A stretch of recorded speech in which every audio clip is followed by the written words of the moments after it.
আজ মর্নিং ওয়াকের 23 দিন হাঁটছি। হাঁটা কমপ্লিট হলে পিটি আর এক্সারসাইজ করব। Good morning everyone. আজকের পাঠ বিশেষ পার্থক্য ও কাজের ধারা। আপনি এরপরের দৃষ্টান্তগুলি দ্বারা মূল পার্থক্যগুলি বুঝতে পারবেন। যে অনেকটা জাহাজের নেভিগেটর বা ক্যাপ্টেনের মতো।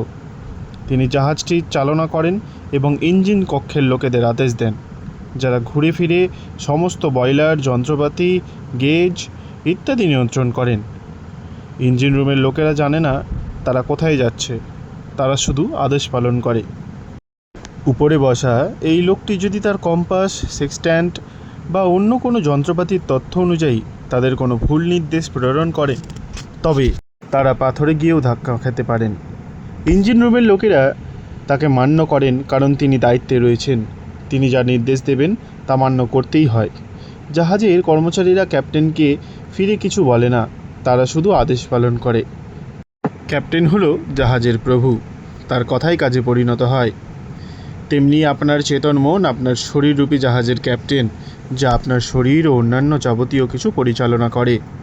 আপনার অবচেতন মন সেই সব আদেশগুলি গ্রহণ করে যেগুলি আপনার চেতন মন বিশ্বাস করে এবং সত্য বলে গ্রহণ করে। যখন আপনি বারবার কাউকে বলেন যে এটা কেনার আমার সামর্থ্য নেই, তখন আপনার অবচেতন মন ধরে নেয় যে সেটা কেনার টাকা আপনার কাছে নেই। যখন আপনি বলবেন যে আমি গাড়ি কিনতে পারবো না, ইউরোপে ভ্রমণে যেতে পারবো না, বা ওই বাড়িটা কিনতে পারবো না, তাহলে আপনি ধরে নিন যে আপনার অবচেতন মন এটাকে আদেশ হিসেবে ধরে নেবে এবং আপনি এগুলো ছাড়াই জীবন কাটিয়ে দেবেন। গত ক্রিসমাস ইভে এক সুদর্শনা বিশ্ববিদ্যালয় ছাত্রী ছুটিতে একটি স্টোরের জানালায় একটি খুবই আকর্ষণীয় ও দামি ট্র্যাভেলিং ব্যাগ দেখতে পেল। মেয়েটি ছুটিতে নিউ ইয়র্কের বুফালোতে বাড়ি ফিরছিল। যখনই সে বলতে গেল আমি এটা কিনতে পারবো না, তখনই তার মনে পড়ল আমার একটি বক্তৃতায় সে শুনেছিল কখনোই নেতিবাচক কথা দিয়ে শেষ করবে না, তৎক্ষণাৎ তাকে উল্টে দেবে, আর বিস্ময়কর ফল পাবে। সে বলল এই ব্যাগটি আমার, এটা বিক্রির জন্য রাখা হয়েছে। আমার অবচেতন মন দেখছে যে সেটা আমি গ্রহণ করছি।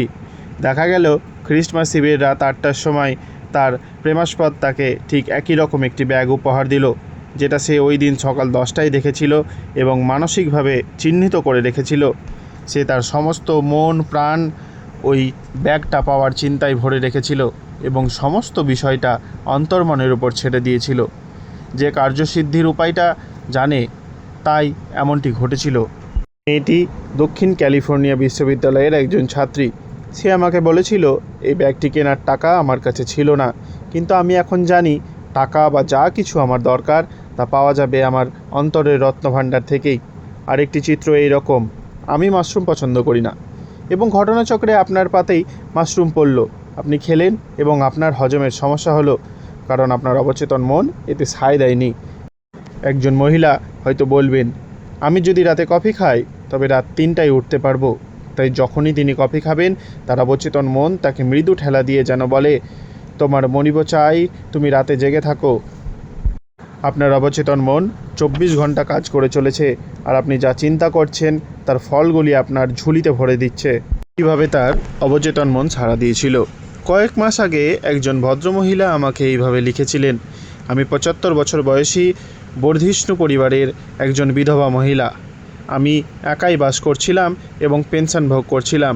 অবচেতন মনের শক্তি সম্পর্কে আপনার একটা বক্তৃতা আমি শুনেছিলাম, যেখানে আপনি বলেছিলেন বিশ্বাস, প্রত্যাশা ও বারবার পুনরাবৃত্তির মাধ্যমে ভাবগুলি অবচেতন মনে পৌঁছায়। আমি অনুভূতির সঙ্গে বারবার পুনরাবৃত্তি করেছিলাম একজন দয়ালু, ভালো ও আধ্যাত্মিক মনোভাবাপন্ন লোকের সঙ্গে আমার বিয়ে হয়েছে এবং আমি নিরাপদে সুখে দিন কাটাচ্ছি। আমি দিনরাত ভাবছি এবং একদিন এক ওষুধের দোকানে এমনই একজন মানুষের সঙ্গে আমার পরিচয় হলো, যিনি অবসরপ্রাপ্ত ফার্মাসিস্ট। আমি বুঝলাম ইনিই আমার প্রার্থনার উত্তর। সপ্তাহ খানেকের মধ্যে তিনি আমায় প্রস্তাব দিলেন এবং আমরা এখন ইউরোপে হানিমুন করছি। আমি জানি যে অবচেতন মনের প্রজ্ঞাই আমাদের দৈবিক নিয়মে একত্রিত করেছে। এই ভদ্রমহিলা আবিষ্কার করেছেন যে তার নিজের মধ্যেই সম্পদের ভাণ্ডার আছে। তার প্রার্থনা তিনি নিজেই সত্যি সত্যি হৃদয় দিয়ে অনুভব করেছেন এবং অবচেতন মনকে তার ইতিবাচকতায় সিক্ত করেছেন, যেটা একটা সৃজনশীল মাধ্যম। অবচেতন মনের আকর্ষণী নিয়মে যখন তার চিন্তা মূর্ত রূপ ধারণ করছে, তখন তিনি সফল হয়েছেন। জ্ঞান ও বুদ্ধিমত্তায় পরিপূর্ণ তাঁর গভীরতর মন দৈব শৃঙ্খলায় উভয়কেই একত্রিত করেছে। নিশ্চিত হন এবং চিন্তা করুন যে কোনো বিষয় যতই সত্য হোক, সৎ হোক, সঠিক হোক, বিশুদ্ধ হোক, সুন্দর হোক বা ভালো ফলদায়ী হোক না কেন, যদি তার মধ্যে কোনো গুণ থাকে, যদি কোনো প্রশংসাসূচক কিছু থাকে, তবে আপনি সেগুলির চিন্তা করুন। ধন্যবাদ। আজকের মতো এতটাই। আবার দেখা হবে আগামীকাল।